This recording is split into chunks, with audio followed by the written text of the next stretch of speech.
Inhibitors of electron transport. Now, site-specific inhibitors of the electron transport have been identified. Now, these site-specific inhibitors, what they do is, they are compounds which prevent passage of electrons. And how do they prevent the passage of electrons? By binding to the components of the electron transport chain. And thus they block the oxidation reduction reaction. And once the oxidation reduction reaction is blocked, then there will be no flow of electrons. Okay, the electron is flowing because of the oxidation reduction reaction. If the oxidation reduction reaction is blocked, then the passage of electron will not occur. That is simple. Now this rotenone is there. Okay, rotenone is produced by plant, and this rotenone inhibits the transport of electrons through complex 1. Okay, if the rotenone is present in the system, then there will be no electron transport through complex 1, and that is the reason why this rotenone can be said as the site-specific inhibitor of the electron transport. Okay, it is specific for complex 1, and that is the reason why this rotenone is used as a fish poison and insecticide. So if rotenone is there in your fish, then the mitochondria of fish will not be able to produce ATP, because the electron transport chain of the mitochondria, which is responsible for the production of ATP, is blocked by rotenone, because rotenone has inhibited the transport of electrons through complex 1, and this will cause the death of fish, because simply it is not able to produce ATP. And that is how the rotenone functions as fish poison or insecticide. Now this amobarbital or amital is also another site-specific inhibitor of the electron transport chain, which inhibits the transport of electrons through complex 1. The transport of electrons through complex 1 is inhibited by amital, amobarbital, and your rotenone. These two are there.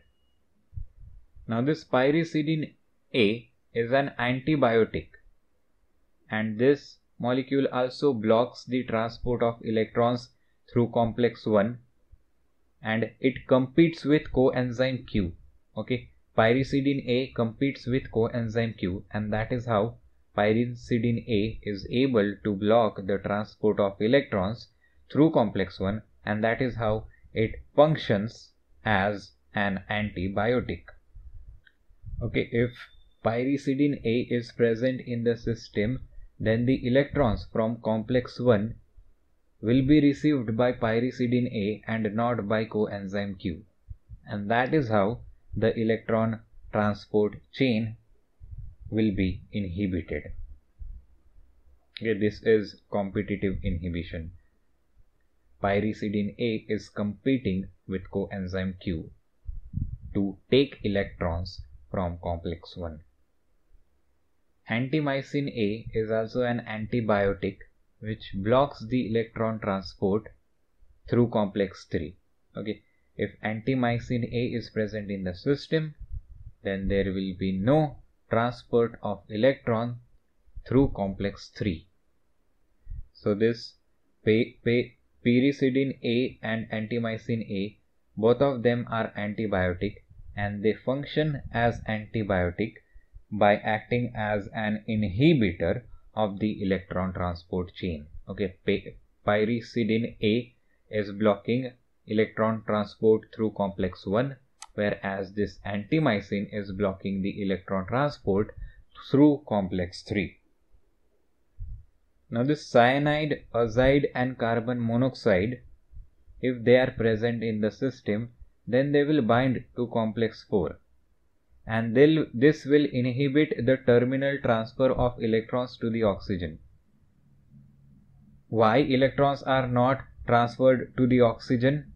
Because this cyanide, azide and carbon monoxide, any one of them has bind to the complex 4, and that is how they act as an inhibitors of the electron transport.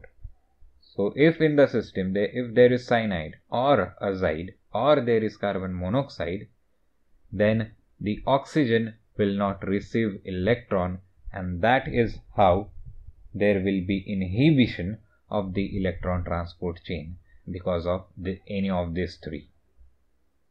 Okay, so the cyanide and azide bind with the Fe3 plus form, that is oxidized form of the cytochrome A3, whereas this carbon monoxide binds to the Fe2 plus form, that is the reduced form of the cytochrome A3.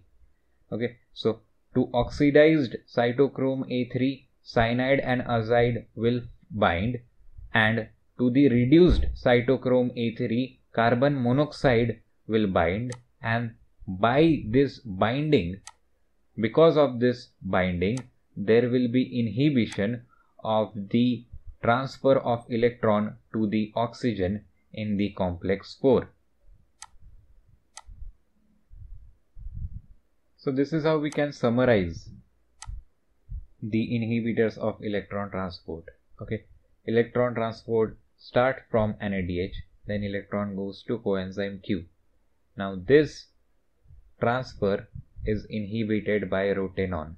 If in the system rotenone is there, then electron will not be transferred from NADH to coenzyme Q, and that is how there will be inhibition of electron transport chain. Then from coenzyme Q, the electron goes to cytochrome B, and then from cytochrome B, it goes to cytochrome C1, and this transport is inhibited by antimycin A. So if in the system antimycin A is there, the transport of electron from cytochrome B to cytochrome C1 will not take place. And then from cytochrome C1, it goes to cytochrome C, then it goes to cytochrome A and A3, and then finally it reaches to oxygen, and then there is formation of water and all that process. But if in the system cyanide is present or carbon monoxide is present, then there will be no electron transport from cytochrome AA3 to the oxygen. This electron transport will not happen in the presence of cyanide and carbon monoxide. Now let's read about cyanide resistant respiration. Now there are some organisms which have developed an alternative pathway for the flow of electrons from NADH to oxygen. Now in this pathway, the complex 1 passes or transfers the electron from NADH to ubiquinone. Okay, because of complex 1, ubiquinone receives electron from NADH, and from this ubiquinone, the electron will directly go to oxygen, and there will be formation of water with the help of alternative oxidase. Okay, this is the name of the complex. It is named as alternative oxidase. So with the help of alternative oxidase, the electron will go from ubiquinone to oxygen, and in this process there will be no involvement of the complex 3 and complex 4. Okay, so this is that alternative pathway of flow of electrons that some organisms have evolved. Electron will go from NADH to ubiquinone to directly oxygen, and in this process there will be no involvement of complex 3 and complex 4. There is something new that is working here, and that is alternative oxidase. And hence in this cyanide resistant respiration, which is an alternative pathway for the electron transport, there is no proton pumping done by the complex 3 and complex 4. Okay, complex 3 and complex 4 are not doing any proton pumping in cyanide resistant respiration. So transfer of electrons does not involve complex 4. Okay, in this kind of respiration, there is no involvement of complex 4 in the transport of electrons, and that is the reason why NADH oxidation is cyanide resistant. Okay, cyanide used to bind with this complex 4. Okay, not used to bind, it used to inhibit the transport of electrons through complex 4 to oxygen. But in this kind of respiration, there is no complex 4. So to whom cyanide is going to bind? To what cyanide is going to bind?